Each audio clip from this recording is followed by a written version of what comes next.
Murid nakal ini ditampar guru. Dia tidak berpuas sehingga menyelinap ke kantor. Tuangkan beberapa tetes cairan ke dalam cangkir air guru. Guru tidak tahu jadi minum habis segelas air. Tidak lama kemudian dia merasakan sakit perut. Murid nakal ini bergegas membantu guru. Sengaja membawa guru di bawah matahari. Menyerap sinar matahari. Kulit guru mulai bernanah merah. Lalu dibakar. Para siswa kira masalah ini tidak cukup besar. Mengeluarkan ponsel untuk berfoto. Di bawah lampu kilat. Guru sekolah terbakar. Cairan apa yang dimasukin dalam gelas? Ke dalam segelas air guru. Harus mulai dari lem tufi. Siswa yang sering dibully di kelasnya. Kehilangan dana kelas hari ini. Semua orang menyalahkan lem tufi. Ingin dia melepas sepatu. Buktikan dirinya tidak mencuri. Lem tufi menoleh untuk meminta bantuan dari guru kelas.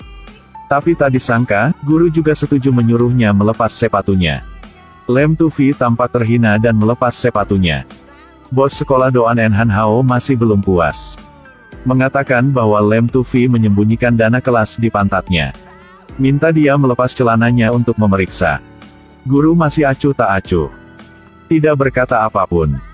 Meskipun pada akhirnya lem tufi tidak setuju melepas celananya. Tapi itu juga mengapa dia mendapat julukan Raja Pencuri. Diejek oleh teman sekelas. Untuk membuktikan diri. Lem tufi sendirian bertemu Doan En Han Hao untuk berbicara. Ternyata dipukuli oleh kelompok orang Doan En Han Hao. Hampir buta. Untungnya, dia cukup pintar merekamnya. Tantangan kelompok Doan En Han Hao. Lalu buka ke guru. Gurunya yang tersenyum. Bertingkah seperti dia tidak mendengar rekamannya. Dan juga mengajar lem tufi. Bagaimana mengintegrasikan hubungan dengan teman sekelas. Kemudian dia membawa lem tufi ke kelas. Menyuruhnya meminta maaf kepada Doan En Han Hao di depan kelas. Kemudian diatur untuk mereka berempat. Jaga seorang tua yang kesepian. Maksud biarkan lem tufi menemukan cara untuk berintegrasi dengannya. Akan tetapi, 3 orang Doan En Han Hao semuanya nakal. Pergi ke panti jompo untuk merawat orang tua. Tapi lihat orang tua itu sebagai mainan. Berputar-putar membuat orang tua itu hampir memuntahkan makan. Setelah itu, mereka bahkan memaksa orang tua itu untuk berfoto. Sudah cukup merawat orang tua ini. Mereka mengawasi veteran tua di kamar sebelah. Baru masuk sudah mulai mengobrak-abrik. Tidak duga mereka benar-benar menemukan kotak kunci rantai. Di bawah tempat tidur. Semua kelompok Doan En Han Hao percaya bahwa emas batangan tersembunyi di dalam. Jadi akan datang ke sini di malam hari untuk mencuri kotak ini. Rombongannya juga tidak lupa membawa lem tufi untuk menyalakannya. Ketika 4 orang mencuri kotak misterius dan bersiap melarikan diri. Lalu tiba-tiba melihat 2 monster makan daging mentah. Di ujung lorong. 4 orang tidak sengaja menjatuhkan kotak dan melarikan diri. Monster juga meraung dan mengejar mereka. Ketika 4 orang akan ke ujung lorong. Monster itu berdiri di sana menghalangi jalan sebelumnya.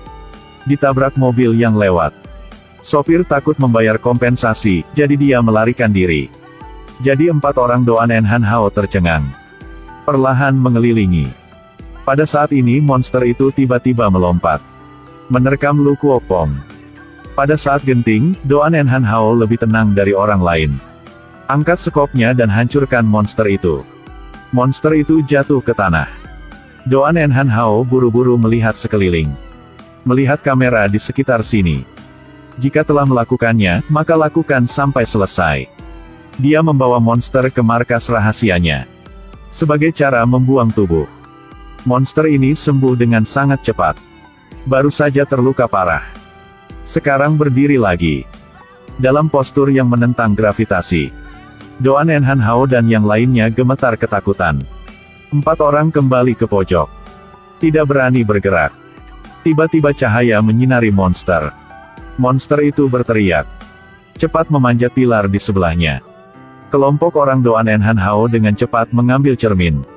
Gunakan pantulan matahari pada monster itu. Monster itu tidak punya cara lain. Terpaksa bersembunyi di karton di sebelah bingkai bola basket. Menjadi seekor kura-kura. Doan En Han Hao menyukai yang aneh. Segera ikat monster itu ke tiang. Kemudian mulai menyiksa monster dengan berbagai cara. Seperti mencabut giginya dengan tang yang dipanaskan. Gunakan paku baja sebagai topengnya. Meskipun monster berkekuatan penyembuhan yang sangat kuat, tapi juga tahu rasa sakit. Setiap kali saya melihat monster menangis karena kesakitan, Doan Enhan Hao akan tersenyum manis. Pacar Doan Enhan Hao adalah Enjio Tu Hoa. Suka gigi monsternya.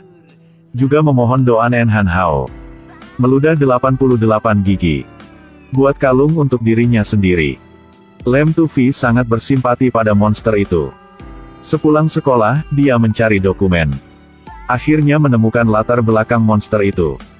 Dari koran bekas. Ternyata dia dan monster lain adalah saudara. Dia adalah pewaris dari keluarga seni berkepala ular. 11 tahun yang lalu, seluruh keluarga diburu oleh musuh, tidak ada yang tersisa. Mungkin dua saudara ini juga dirugikan oleh musuh. Berubah menjadi monster yang takut cahaya seperti sekarang. Beberapa hari ini, kelompok Doan Enhan Hao ada di pangkalan. Gunakan cermin. Biarkan matahari memantulkan monster itu. Monster itu belum makan selama 8-9 hari. Doan Enhan Hao takut mainannya akan mati. Datang dengan cara yang baik. Memaksanya makan. Tapi siapa yang bisa diambil? Tidak perlu bertanya, itu pasti Lem Tu Fi. Bersama kelompok Doan Enhan Hao begitu lama. Lem Tu Fi berpikir dia telah terintegrasi dengan mereka. Tidak pikir mereka masih akan mengolok-olok dia pada akhirnya. Yang lebih menakutkan adalah bahwa teman sekelas lainnya juga sama. Lem Tu Fi baru saja diambil darahnya. Kembali ke kelas. Seseorang diam-diam merusak kursinya. Melihat Lem Tu Fi duduk di tanah. Teman di kelas menertawakan. Tidak duga Doan Enhan Hao berdiri. Angkat kaki kursi. Pukul orang yang memainkan game jahat ini. Memukul 7-8 kali berturut-turut.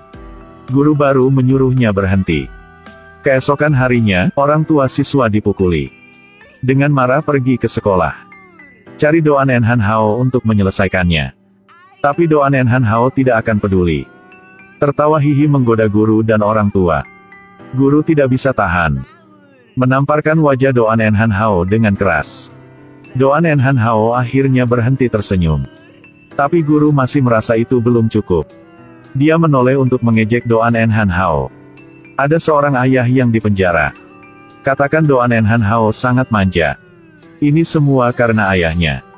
Mereka juga sampah masyarakat. Doan Enhan Hao sangat marah ketika mendengar itu. Tapi dia tidak berani memukul guru di sini. Ketika pulang rumah, dia harus melampiaskan semua amarahnya pada monster. Monster yang dia kalahkan berdarah. Darah hitam mengalir ke matahari. Langsung terbakar. Doan Enhan Hao dengan cepat memikirkan cara. Jadi dia menjatuhkan darah monster ke dalam segelas air guru.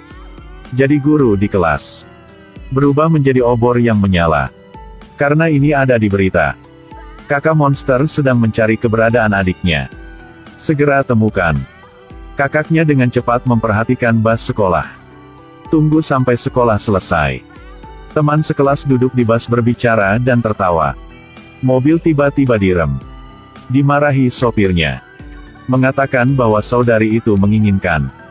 Tanpa diduga, kakaknya terhuyung-huyung ke dalam mobil. Bunuh sopirnya. Pada titik ini, para siswa menyadari bahayanya. Saling berdesak-desakan melarikan diri. Tapi pintu mobil diblokir oleh monster. Semua orang segera pergi dengan putus asa. Pacar Doan Enhan Hao sangat tenang. Dia mengeluarkan ponselnya dan berfoto monster itu. Monster itu juga ditemukan di Enjio Tu Hoa. Kalung dari gigi adiknya. Jadi membunuh Enjio Tu Hoa. Hari berikutnya Doan Enhan Hao melihat foto itu. Ditinggalkan oleh Enjio Tu Hoa. Segera menyatakan di tempat. Harus membunuh saudari monster itu. Balas dendam untuk pacar. Untuk membunuh saudari monster yang memiliki kekuatan mengerikan. Mereka telah merencanakan dengan hati-hati. Pertama, mereka menggambar panah dengan darah monster itu. Hanya ke pangkalan rahasia. Nanti, gunakan lusinan kunci untuk mengunci pintu dasar. Tunggu kakak monster mengikuti panah ke pangkalan monster. Mereka akan menutup. Setelah itu, mereka akan menuangkan bensin di pangkalan dan menyalakannya. Kirim 2 monster ke surga. Bergegas menutup pintu adalah pekerjaan yang sangat berisiko. Tentu saja, mereka akan pilih Lem Tufi. Tapi dalam hati Lem Tufi tidak ingin menyakiti monster. Jadi dia diam-diam membuka jendela. Tunggu semua orang menyalakan api. Para monster dapat melarikan diri dari cara ini. Pagi hari. Saudari monster itu akhirnya datang. 3 orang lainnya awalnya akan bersembunyi menonton permainan yang bagus. Tak disangka di momen penting, Lem Tufi menyerbu ke pangkalan lagi. Kunci dirinya di dalam. Ternyata Lem Tufi sudah cukup lama mengalami bullying. Hari ini ingin balas dendam. Beberapa menit kemudian Doan Enhan Hao dan 2 lainnya dibunuh oleh monster. Lihat darah segar yang mengalir melalui celah di pintu. Lem Tufi tahu dia dalam bahaya. Buru-buru melepaskan ikatan monster itu. Ingin pakai cara ini untuk memperjelas posisinya. Tapi masih belum lepas. Saudari monster itu menerobos pintu dan masuk. Terbang menjauh Lem Tufi. Untuk bertahan hidup, Lem Tufi dengan cepat membuka jendela. Cahaya bersinar. Target utamanya adalah monster yang terikat pada tiang. Kakak monster itu mencoba yang terbaik untuk menyelamatkan adiknya. Lindungi adiknya. Tapi bahkan cinta persaudaraan yang dalam tidak bisa menghentikan api. Tidak lama kemudian, keduanya dibakar menjadi abu oleh api. Lem Tufi keluar dari bahaya. Berpikir bahwa setelah kembali ke sekolah, akan mengalami kehidupan siswa yang normal. Tetapi para siswa terbiasa menggertaknya. Lem Tufi terus diganggu. Sekarang tidak ada harapan untuk sekolah. Ketika tidak ada yang memperhatikan, dia memasukkan darah monster ke dalam sup. Tunggu sampai waktunya makan. Dia berjalan ke satu-satunya teman sekelas yang tidak menggertaknya. Menumpahkan semangkuk sup di atas meja. Setelah itu, dia kembali ke mejanya. Minum supnya. Begitulah, dengan sinar matahari siang yang menyinari ruang kelas. Ada banyak orang di sekolah yang terbakar dan berteriak. Dan Lem Tufi juga sengaja berjalan di lorong. Teriakan putus asa. Biarkan api melahapnya.